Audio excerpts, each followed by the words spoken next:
Hello my dear students. तो important question series में हमने प्लांट फिजियोलॉजी का चैप्टर ट्रांसपोर्टेशन इन प्लांट्स के क्वेश्चन सॉल्व किए थे और आज हम रिमेनिंग क्वेश्चन सॉल्व करेंगे। और ये चैप्टर अपने आप में इम्पॉर्टेंट चैप्टर है और सारे क्वेश्चंस हमने एनसीईआरटी बेस्ड ही क्वेश्चंस लिए हैं। तो चलिए स्टार्ट करते हैं क्वेश्चन नंबर फर्स्ट से। क्वेश्चन नंबर फर्स्ट है, अंतःचूषण प्रदर्शित करने के आधार पर सही क्रम को पहचानिए। पहला ऑप्शन यहाँ पे दिया हुआ है agar agar, then cellulose, then protein. Second है protein, cellulose, agar agar. Third option है agar agar, protein and cellulose. Fourth option है agar agar, protein and cellulose. तो अंतःचूषण प्रदर्शित करने के आधार पर सही क्रम को हमें बताना है। अंतःचूषण सबसे ज्यादा किस में होता है? अगार अगार में होता है। तो जहां पर अगार अगार लिखा हुआ है पहले हम उसको प्रेफरेंस देंगे। यहाँ पे प्रोटीन है इसलिए इसको प्रेफरेंस नहीं देंगे। यहाँ पर भी अगार अगार है, यहाँ पर भी अगार अगार है, फिर यहाँ पे अगार अगार है। तो सबसे ज्यादा अंतःचूषण देखने को मिलता है अगार अगार में। उसके बाद आता है प्रोटीन। यहाँ पे लिखा हुआ है सेलुलोज, यहाँ पे लिखा है प्रोटीन और यहाँ पे लिखा है प्रोटीन। फिर प्रोटीन के बाद में आता है सेलुलोज, तो फिर यहाँ पे सेलुलोज लिखा हुआ है। इस तरह से ये सही तरह से इसे प्रेजेंट किया गया है। सबसे ज्यादा अंतःचूषण होता है अगार अगार में, फिर प्रोटीन में, फिर उसके बाद में सेलुलोज में। तो आंसर होगा थर्ड। अब हम नेक्स्ट क्वेश्चन की तरफ आगे बढ़ेंगे। जीव द्रव्य कुंचन के लिए घोल की सांद्रता होनी चाहिए। जीव द्रव्य कुंचन जिसे हम प्लाज्मोलाइसिस कहते हैं, इसके लिए घोल की सांद्रता कैसी होनी चाहिए? आइसोटोनिक, हाइपोटोनिक या हाइपरटोनिक या एटोनिक? तो देखिए एटोनिक तो कुछ होता नहीं है, हाइपरटोनिक हमने नाम सुना है, हाइपोटोनिक होता है और आइसोटोनिक होता है। तो ऐसा सॉल्यूशन या ऐसा माध्यम जिसमें कोशिका प्लाज्मोलाइज्ड हो जाए, जीव द्रव्य कुंचित हो जाए और कोशिका का सारा जल निकल के बाहर आ जाए। तो इस स्थिति में इसका जो माध्यम हमने लिया है वो होगा अति परासरणी। अगर हाइपरटोनिक है, हाइपरटोनिक कंडीशन में जो कोशिका का जल है वो भी बाहर निकल के आ जाता है और कोशिका प्लाज्मोलाइज्ड हो जाती है, इसीलिए आंसर होगा थर्ड। नेक्स्ट क्वेश्चन की तरफ अब हम आगे देखेंगे। मृदा से जाइलम तक जल का मार्ग किस तरफ होता है? मृदा से जाइलम तक जल का मार्ग पहले मृदा में, फिर मूल रोम में, फिर वल्कुट में, फिर अंतः त्वचा में, फिर परिरंभ में, आदिदारु में, अनुदारु में। यहाँ पे लिखा है पहले अनुदारु, तो अनुदारु सबसे बाद में आता है इसलिए ऑप्शन ये गलत है। इसमें लिखा है वल्कुट पहले, ये भी गलत है। इसमें पहले परिरंभ लिखा है इसलिए ये भी गलत हो जाएगा। सबसे पहले मृदा, फिर मृदा के बाद में मूल रोम। आपको पता है कि सबसे पहले जल मृदा में उपस्थित होगा, फिर मूल रोम, फिर मूल रोम का कॉर्टेक्स वाला भाग। कॉर्टेक्स के बाद में आता है एंडोडर्मिस, एंडोडर्मिस के बाद में पेरीसाइकल, फिर जाइलम, फिर उसके बाद में यहाँ पर इसके आदिदारु और अनुदारु जो पार्ट हैं वो आ जाएंगे। तो आंसर होगा थर्ड। सिम्प्लास्ट में निम्न में से सम्मिलित है सिवाय कोशिका द्रव्य, कोशिका भित्ति और कोशिका झिल्ली और प्लाज्मोडेस्माटा। तो सिम्प्लास्ट में निम्न सभी सम्मिलित हैं सिवाय किसके? दो प्रकार के परिवहन हमने देखे हैं, एक होता है सिम्प्लास्ट और दूसरा होता है एपोप्लास्ट। तो इसमें से क्या सम्मिलित है सिवाय किसके? मतलब निम्न सम्मिलित है, कोशिका द्रव्य भी है, कोशिका झिल्ली भी है, प्लाज्मोडेस्माटा भी है और कोशिका भित्ति भी है। तो हमें बताना है, देखिए सिम्प्लास्ट एक ऐसा परिवहन होता है जिसमें जल कोशिका के अंदर से होके जाता है। तो यहाँ पर कोशिका भित्ति, क्योंकि एपोप्लास्ट में कोशिका भित्ति के सहारे होते हुए जाता है, तो ये यहाँ पर सम्मिलित नहीं है, बाकी सारे के सारे सम्मिलित हैं। जड़ों में जल का अवशोषण किस क्षेत्र में होता है? जड़ों के अंदर जल का अवशोषण मूल गोप वाले क्षेत्र में होता है, मूल रोम वाले क्षेत्र में, दीर्घीकरण क्षेत्र में, परिपक्व कार्क युक्त वाले क्षेत्र में। तो जड़ों में जल का अवशोषण होता है मूल रोम वाले क्षेत्र में। तो आंसर होगा सेकंड, ये सेकंड आपका आंसर होगा। नेक्स्ट, किन परिस्थितियों में जल का अवशोषण बढ़ जाता है? जब वाष्पोत्सर्जन बढ़ता है, जब प्रकाश संश्लेषण बढ़ता है, जब शोषण बढ़ता है और जब मूल दाब बढ़ जाता है। तो कौन सी परिस्थितियों में जल का अवशोषण बढ़ जाता है? जल का अवशोषण तब बढ़ता है, जल सबसे ज्यादा अवशोषित तब होता है जब वाष्पोत्सर्जन ज्यादा से ज्यादा हो। तो यहाँ पे प्रकाश संश्लेषण लिखा हुआ है, ये गलत है। श्वसनी प्रक्रिया में इससे कोई रिलेशन नहीं है। जब मूल दाब बढ़ता है, तो मूल दाब भी क्यों बढ़ेगा? अगर हम रूट प्रेशर की बात करेंगे तो रूट प्रेशर भी तभी इंक्रीज होगा जब ऊपर से ट्रांसपिरेशन पुल लगेगा, तो बाष्पोत्सर्जन बढ़ेगा, तो इधर से आपकी मूल दाब जो रूट प्रेशर है वो भी लगेगा। तो इसमें जो प्राइमरी आपका आंसर है वो क्या बन सकता है, ये हमें बताना है। तो ये आपका प्राइमरी आंसर बनेगा। नेक्स्ट क्वेश्चन, मृदा से जड़ों द्वारा जल आयनों का निष्क्रिय अवशोषण किसे प्रभावित होता है? मृदा से जड़ों द्वारा जल या आयनों का निष्क्रिय अवशोषण किससे प्रभावित होता है, ये हमको बताना है। प्रारूपिक ऊतक संगठन से, जड़ों की श्वसन अभिसक्रियता से, वाष्पोत्सर्जन के कारण कोशिकाओं में कोशिका रस में उत्पन्न तनाव से, या उपरोक्त में से कोई नहीं। तो पूछा है यहाँ पर कि मृदा में आयनों का निष्क्रिय अवशोषण पैसिव एब्जॉर्प्शन किससे प्रभावित होता है?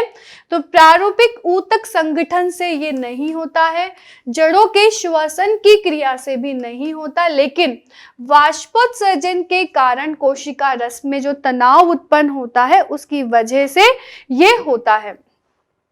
मृदा से जड़ों द्वारा आयनों का सक्रिय अवशोषण कौन से कारकों से प्रभाव होता है? जो मृदा से जब जड़ों के द्वारा आयनों का सक्रिय अवशोषण होता है तो ये कौन से कारक से प्रभावित होता है? प्रारूपिक ऊतक संगठन से, या जड़ों में श्वसन की प्रक्रिया से, या फिर वाष्पोत्सर्जन के कारण कोशिका रस में उत्पन्न तनाव से। और फोर्थ ऑप्शन दिया है उपरोक्त में से कोई नहीं। तो जब हम बात करते हैं कि सक्रिय अवशोषण, तो ये सक्रिय अवशोषण किसके द्वारा प्रभावित होता है? तो यह जड़ों की श्वसन की सक्रियता से प्रभावित होता है। नेक्स्ट क्वेश्चन, यदि जल की गति अंतरकोशिकीय अवकाशों से होकर होती है तो इसे हम क्या कहेंगे? अगर जल की गति अंतरकोशिकीय अवकाशों से होकर होती है तो इसे हम क्या कहेंगे? सिम्प्लास्ट कहेंगे, या फिर सिम्प्लास्ट, एपोप्लास्ट। ना तो सिम्प्लास्ट या एपोप्लास्ट या एपोप्लास्ट पद। तो हमने अभी अभी देखा सिम्प्लास्ट जब कोशिका के अंदर से होकर जल का प्रवाह होता है, और जब दो कोशिकाओं के मध्य अंतर कोशिकीय स्थान से होकर कोशिका भित्ति के सहारे जल का जो है विसरण होता है, तो इस प्रक्रिया को हम कहते हैं एपोप्लास्ट। आंसर होगा फोर्थ। काष्ठीय तनों में रसारोहण मुख्यतः किसके कारण होता है? रसारोहण की प्रक्रिया किस वजह से होती है? वाष्पोत्कर्षण की वजह से, केशिकत्व की वजह से, अणुओं के आसंजन की वजह से और प्रकाश संश्लेषण की वजह से। तो काष्ठीय तनों में रसारोहण, जिसे हम असेंट ऑफ सेप कहते हैं, यह किसकी वजह से होता है? वैसे तो असेंट ऑफ सेप के कई सारे रीजन होते हैं, वाष्पोत्सर्जन भी है, केशिकत्व भी है, उसकी वजह से भी असेंट ऑफ सेप होता है, अणुओं में आसंजन की वजह से भी होता है। तो यहाँ पे प्रकाश संश्लेषण की तो कोई भूमिका नहीं है, लेकिन हमें बताना है कि वाष्पोत्सर्जन, कर्षण और केशिकत्व और अणुओं के आसंजन में से इन तीनों में से सबसे मुख्य भूमिका किसकी है? तो इन तीनों में से सबसे मुख्य भूमिका है वाष्पोत्सर्जन, कर्षण। इसी वजह से असेंट ऑफ सेप बना रहता है और ये कंटिन्यू होता है, और ये मेजर इफेक्ट होता है असेंट ऑफ सेप के लिए, रसारोहण के लिए। डिक्सन तथा जोली संबंधित है प्रकाशीय अभिक्रिया से और अवायवीय श्वसन से और रसायन या संसंजन बाष्पोत्सर्जन कर्षणवाद से। तो बिल्कुल ये सही है कि डिक्सन और जोली ने ही एसेंट ऑफ सेप और आपके ट्रांसपिरेशन पुल थ्योरी दी थी। तो आंसर होगा थर्ड। जाइलम में जल स्तंभ की निरंतरता बनी रहती है। जाइलम के द्वारा जब जल का अवशोषण मतलब जल का परिवहन होता है, हमें ये पता है, पूरा प्रोसेस तो हमको पता है कि जड़ की मूलों के द्वारा जल को अवशोषित किया जाता है, मूल दाब लगता है, ऊपर से वाष्पोत्सर्जन कर्षण लगता है। तो इस पूरी प्रक्रिया में ये दो मुख्य बल तो लग रहे हैं, लेकिन एक लंबे तने के अंदर लगातार उस असेंट ऑफ सेप को बनाए रखने में कौन उत्तरदायी है, कौन रेस्पॉन्सिबल है? तो वायु के बुलबुले की उपस्थिति के वजह से या जल के संसंजन गुण के कारण और जल की वाष्पीकरण की शक्ति के कारण या उपरोक्त में से कोई नहीं। तो देखिए यहाँ पर जो जाइलम होता है, तो जाइलम के अंदर जाइलम और जल के अणुओं के मध्य क्रिया होती है और उसी के साथ जल और जल के अणुओं के मध्य जो संसंजन होता है, तो आसंजन और संसंजन ये दोनों मिलकर जल के अणुओं का जो रसारोहण है उसको बनाए रखते हैं, जल स्तंभ को बनाए रखते हैं, ताकि जाइलम के अंदर या फिर तने के अंदर लगातार जल ऊपर की तरफ चढ़ता रहे। तो ये जो कंटिन्यूटी है, जिस कंटिन्यूटी में जल ऊपर की तरफ चढ़ता है, तो उस कंटिन्यूटी को बनाए रखने में मेन यहाँ पर रोल होता है संसंजन बल का। आसंजन का भी होता है, लेकिन जो मेन रोल है वो संसंजन का है।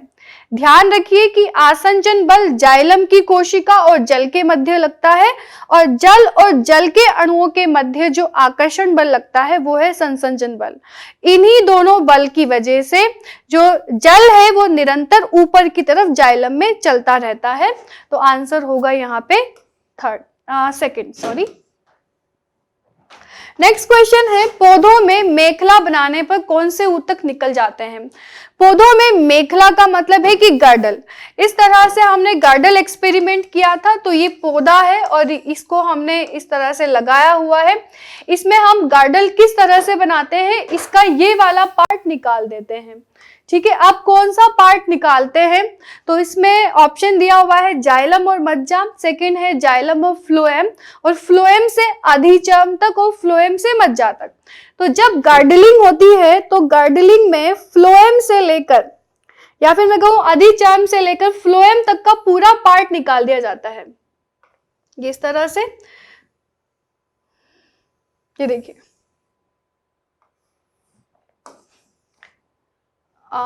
ड्राइंग थोड़ी सी मेरी वीक है, इसलिए मैं दोबारा बना देती हूँ। ये इसमें हमने यहाँ पर इसकी गार्डलिंग की है। तो गार्डलिंग में बीच वाला पार्ट मतलब जो पेरीफेरल वाला पार्ट है, तो इसमें फ्लोएम वाला पार्ट भी निकल जाता है और अधिचर्म वाला पार्ट भी निकल। तो ये इसको हम बोलते हैं मेखला। ये मेखला है आपके, मेखला या फिर गार्डल। तो गार्डलिंग में जाइलम और फ्लोएम और अधिचर्म तक का पूरा भाग निकल आता है। नेक्स्ट क्वेश्चन है, तने पर मेखला निर्माण के उपरांत पौधा अंततः मर क्यों जाता है? देखिए, जब यहाँ पर इस तरह से ये गर्डल बनाई जाती है तो फ्लोएम वाला पार्ट निकल आता है और पत्तियों के अंदर आपको पता है कि ऊपर पत्तियों के अंदर प्रकाश संश्लेषण के माध्यम से भोजन का निर्माण हो रहा है। तो जब फ्लोएम वाला पार्ट निकल आता है तो नीचे जड़ वाले भाग में भोजन का परिवहन नहीं होता, क्योंकि भोजन के परिवहन का कार्य किसका है? फ्लोएम का है। और जब आपने फ्लोएम को निकाल दिया है तो ऊपर की पत्तियों में भोजन का निर्माण तो हो रहा है, लेकिन जो ऊपर की पत्तियों से भोजन का परिवहन नीचे तक जड़ों तक पहुंचाना है वो नहीं हो पा रहा है। तो इस वजह से अंततः कौन सा भाग यहाँ पे मरता है? वैसे तो जड़ों वाला भाग पूरी तरह मर जाता है। तो उपरांत अंततः मर क्यों जाता है? इसमें लिखा हुआ है पौधा मर जाता है पानी ऊपर न चढ़ने के कारण, खुले भाग पर फफूंदी और कीटों के आक्रमण की वजह से या भोजन के जड़ों तक ना पहुंच पाने की वजह से हवा के द्वारा जाइलम अवरुद्ध हो जाने के कारण। तो इसमें आंसर आएगा आपके थर्ड। इसमें सबसे पहले जड़ें मरती हैं क्योंकि जड़ों तक भोजन नहीं पहुंच पाता है। नेक्स्ट क्वेश्चन, किसके हटा लेने पर एक पेड़ सबसे ज्यादा हानि होती है? किसके हटा लेने से? आधी पत्ती के या संपूर्ण पत्ती के या आधी शाखा के या छाल के हटा लेने से? तो बेसिकली जो मैंने आपको बताया था मेखला का निर्माण या गार्डल का निर्माण, तो गार्डल में छाल को ही हटाया जाता है जिसमें एपिडर्मिस आदि चर्म से लेकर फ्लोएम तक के पार्ट को रिमूव कर देते हैं। तो इसे ही गार्डलिंग इफेक्ट बोलते हैं और इसकी वजह से मतलब छाल निकाल देते हैं। यही छाल निकालने की प्रक्रिया है, इससे सबसे ज्यादा पेड़ को हानि होती है। नेक्स्ट, कार्बनिक पदार्थों का पौधों में स्थानांतरण किस ऊतक के द्वारा होता है? अधिचर्म के द्वारा या जाइलम के द्वारा, फ्लोएम के द्वारा, मज्जा के द्वारा? तो कार्बनिक पदार्थों का मतलब यहाँ पर कार्बनिक पदार्थ से क्या अभिप्राय है? कार्बनिक पदार्थ से मतलब है भोजन। तो भोजन के स्थानांतरण से किसके द्वारा होगा? फ्लोएम के द्वारा। जैसे कार्बनिक पदार्थ में आपके सबसे पहले तो ग्लूकोज आ जाएगा और पौधे के अंदर सुक्रोज है, इन सबका परिवहन फ्लोएम के द्वारा होगा और इसके साथ साथ मिनरल्स का भी होता है। तो क्वेश्चन नंबर 17, मूल रोम से जड़ के जाइलम तक जल का संवहन सिम्प्लास्ट है, एपोप्लास्ट है या परासरण है या सिम्प्लास्ट या एपोप्लास्ट है?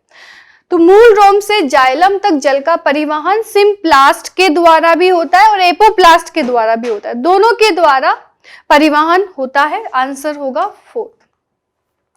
पर्णरंध्रों के खुलने का कारण क्या है? रक्षक कोशिकाओं की स्फीति, रक्षक कोशिकाओं का परिमाप, रक्षक कोशिकाओं की संख्या और वायुमंडल में CO2 की मात्रा। तो पर्णरंध्रों के खुलने का कारण होता है जो रक्षक कोशिकाएं हैं, गार्ड सेल्स हैं, उनके अंदर स्फीति हो जाना, टर्जिडिटी आ जाना। तो इसमें आएगा फर्स्ट। पौधों में सबसे कम वाष्पोत्सर्जन होगा तब वायुमंडल में उच्च आर्द्रता होगी, उच्च वायु गति और मृदा में अतिरिक्त जल होता है और वातावरणीय दशाएं अत्यधिक शुष्क होती है। तो कब सबसे कम वाष्पोत्सर्जन होता है? जब वायुमंडल में उच्च आर्द्रता है, जब वायुमंडल में आर्द्रता है, नमी है, तो तब वाष्पोत्सर्जन में कमी आती है। पर्णरंध्रों के नियमन में सम्मिलित धातु कौन सी है? आयरन है, मैग्नीशियम है, जिंक है और पोटेशियम है। तो पोटेशियम का पर्णरंध्रों के खुलने और बंद होने में मुख्य भूमिका होती है। नेक्स्ट क्वेश्चन है, शाकीय पौधों के द्वारा अवशोषित जल का निम्नलिखित प्रतिशत वाष्पोत्सर्जित हो जाता है?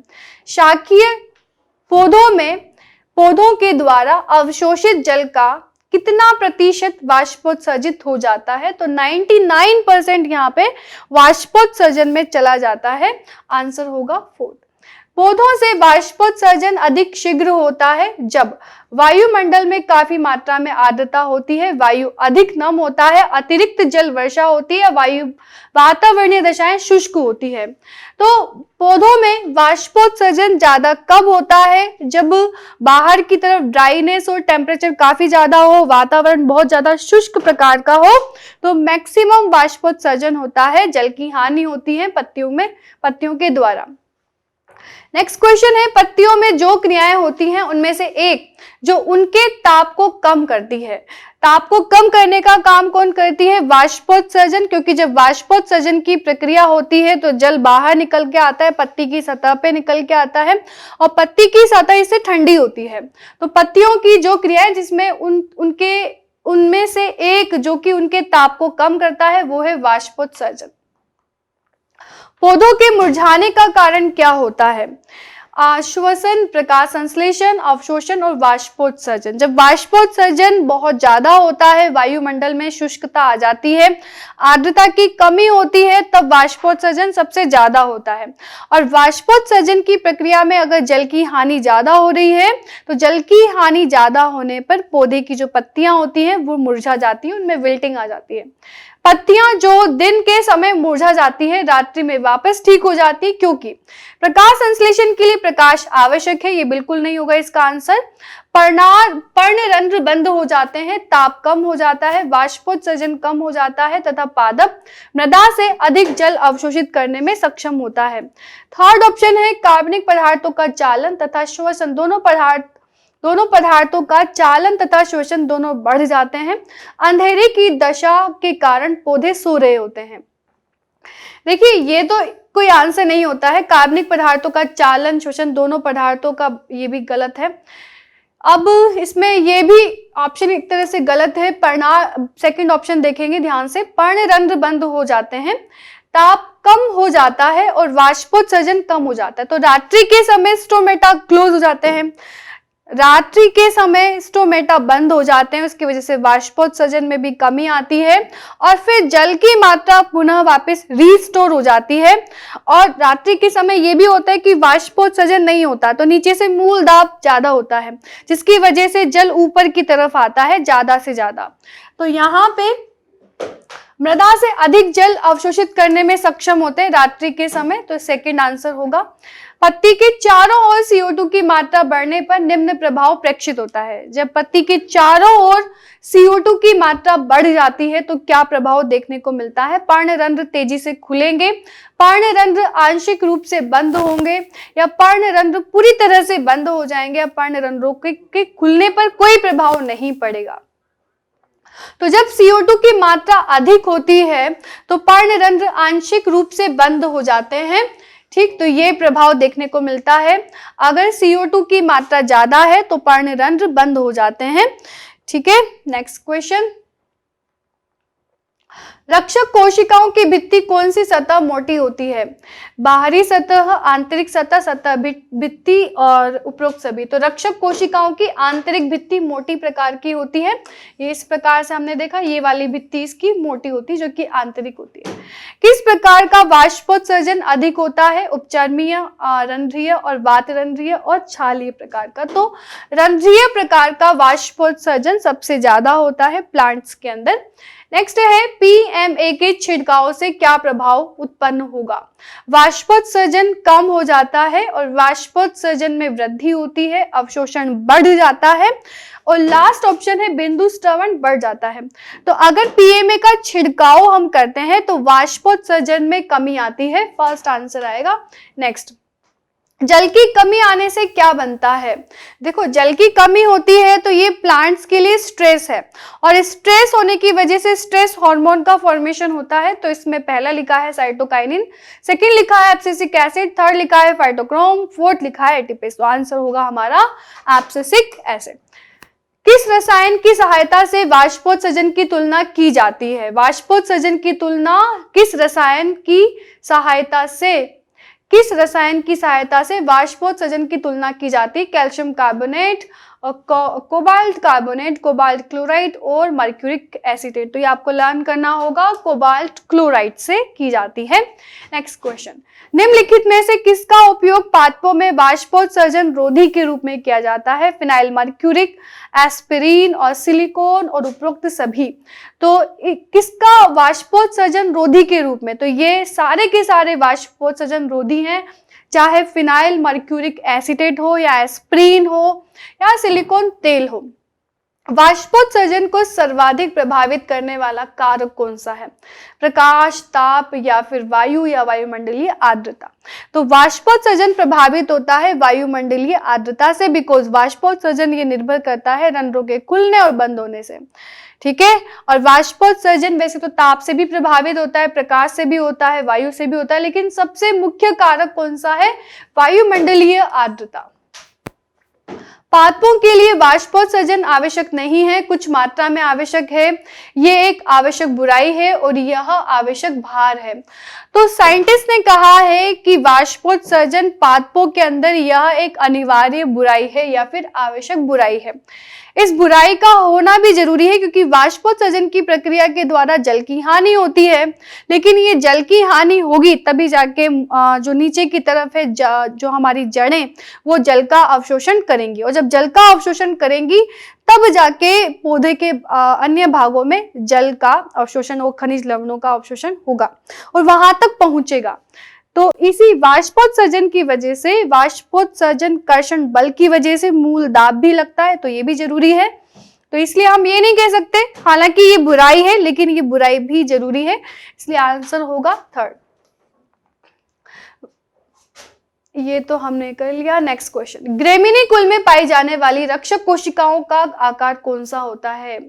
तो ग्रेमिनी कुल का मतलब है मोनोकोट्स, और मोनोकोट्स में डंबलाकार प्रकार के पाए जाते हैं रक्षक कोशिकाएं। नेक्स्ट, वायुमंडलीय दाब गिरने पर वाष्पोत्सर्जन की दर पर क्या प्रभाव बढ़ेगा? अगर वायुमंडलीय दाब गिरता है तो वाष्पोत्सर्जन में वृद्धि होगी, बढ़ेगी, क्योंकि वायुमंडलीय दाब गिरने पर यहाँ पे क्या होगा, तापमान में वृद्धि होगी, और तापमान में वृद्धि होगी तो वाष्पोत्सर्जन में भी वृद्धि होगी। तो सेकंड आंसर होगा, निम्नलिखित में से कौन सा कारक वाष्पोत्सर्जन की दर को घटा देता है? वाष्पोत्सर्जन कब घटेगा? जब आर्द्रता ज्यादा है तो वाष्पोत्सर्जन में कमी आती है। फिर भी देखेंगे सारे ऑप्शन। बढ़ी हुई वायु की गति, तापमान में वृद्धि, पादपों द्वारा लिए गए जल में वृद्धि, और प्रकाश तीव्रता में कमी। यदि प्रकाश की तीव्रता कम है, तो प्रकाश की तीव्रता में यदि कम है तो फिर वाष्पोत्सर्जन में क्या होती है, कमी आती है। अगर बढ़ी हुई वायु की गति है तो वाष्पोत्सर्जन ज्यादा होगा, तापमान में वृद्धि है तो भी वाष्पोत्सर्जन ज्यादा होगा, और पादप द्वारा लिए गए, पादप जितना ज्यादा जल को लेंगे तो वाष्पोत्सर्जन के द्वारा वो निकाल देंगे। तो ये भी यहाँ पे नहीं होगा, आंसर होगा आपके फोर्थ। पौधों में वाष्पोत्सर्जन का मुख्य उद्देश्य क्या है? अतिरिक्त जल को बाहर निकालना, पत्तियों को ठंडा रखना, रसारोहण की गति को बढ़ाना, और पोषक तत्वों का अवशोषण बढ़ाना। तो पौधों में वाष्पोत्सर्जन का प्रमुख उद्देश्य होता है पत्तियों की सतह को ठंडा बनाए रखने का।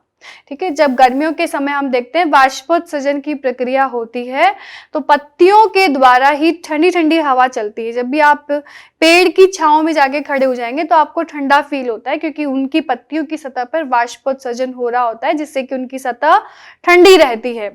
ठीक, तो अब नेक्स्ट क्वेश्चन की तरफ आगे बढ़ेंगे। रंध्रों के खुलने और बंद होने के में द्वार कोशिकाओं के स्फीत दाब में परिवर्तन निम्न कारणों की वजह से होता है। स्टार्च शर्करा के उत्क्रमणीय प्रभाव से, पोटेशियम के उत्क्रमणीय अवशोषण तथा निष्कासन से, क्लोराइड आयनों की हानि से, उपरोक्त में से कोई नहीं। तो कोशिकाओं में स्फीत दाब में परिवर्तन होता है पोटेशियम जो है यहाँ पे उत्क्रमणीय अवशोषण और इसके निष्कासन से। रंध्र के खुलने से पहले उसकी रक्षक कोशिकाओं में किस आयन का स्तर बढ़ जाता है? तो यहाँ सबसे ज्यादा रोल होता है रंध्रों के खुलने और बंद होने में पोटेशियम आयन का, तो पोटेशियम आयन ही आंसर होगा हमारा। तो किस आयन के बढ़ जाने से होता है? पोटेशियम आयन के।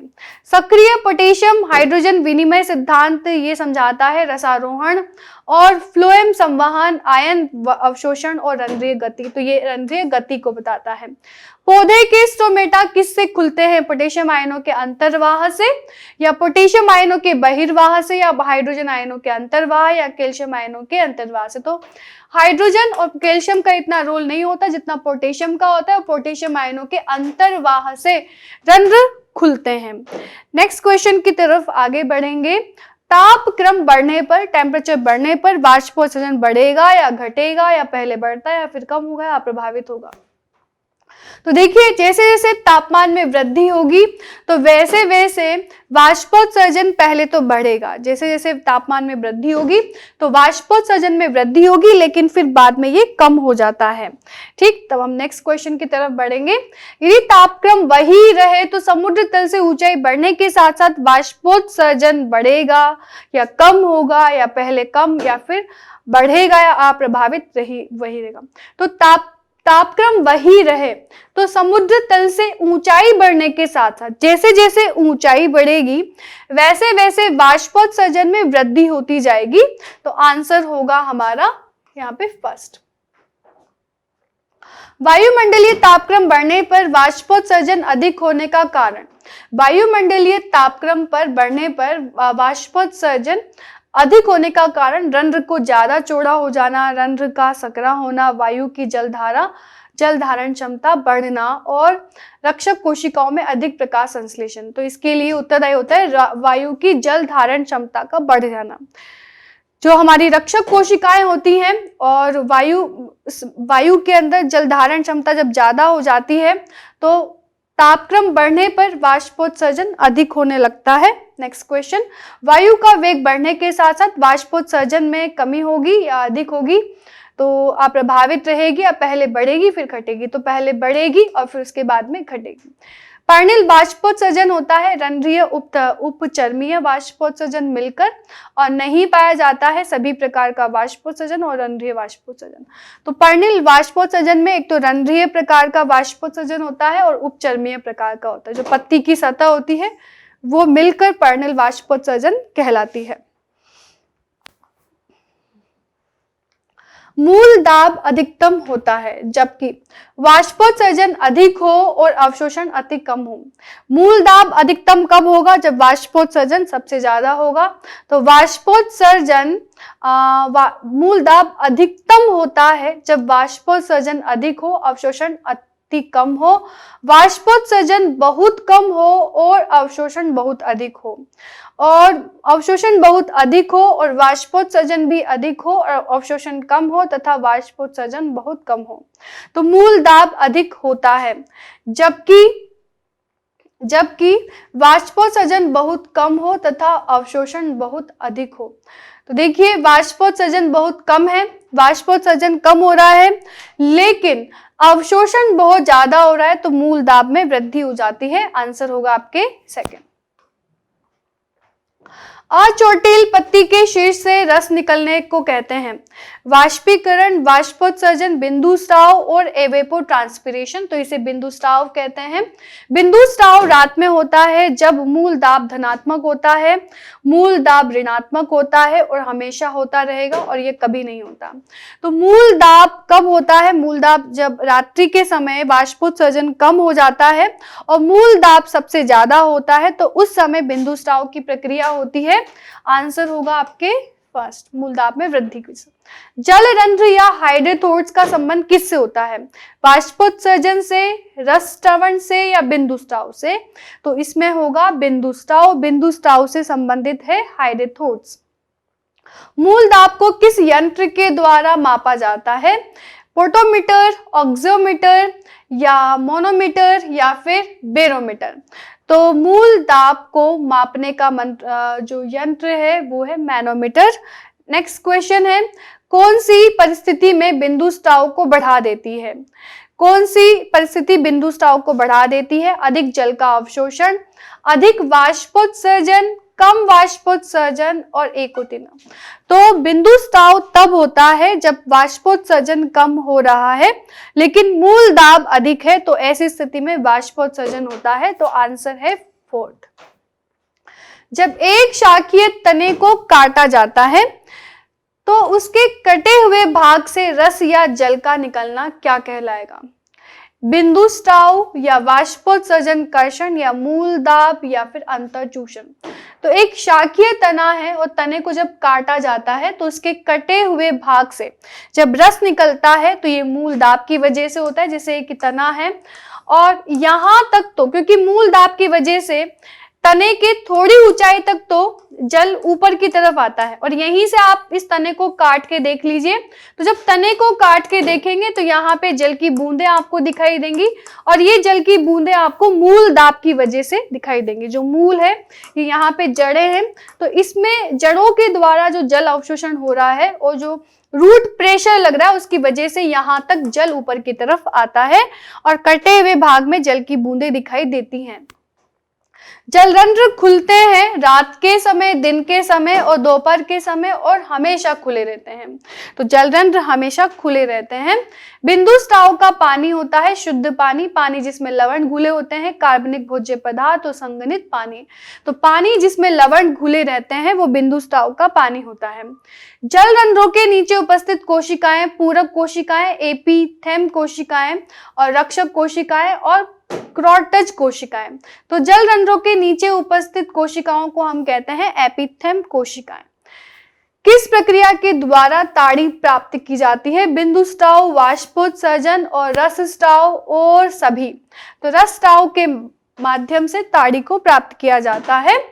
तो ये आपके 58 क्वेश्चंस थे और यहाँ पर ट्रांसपोर्टेशन इन प्लांट्स के सारे क्वेश्चंस कवर हुए।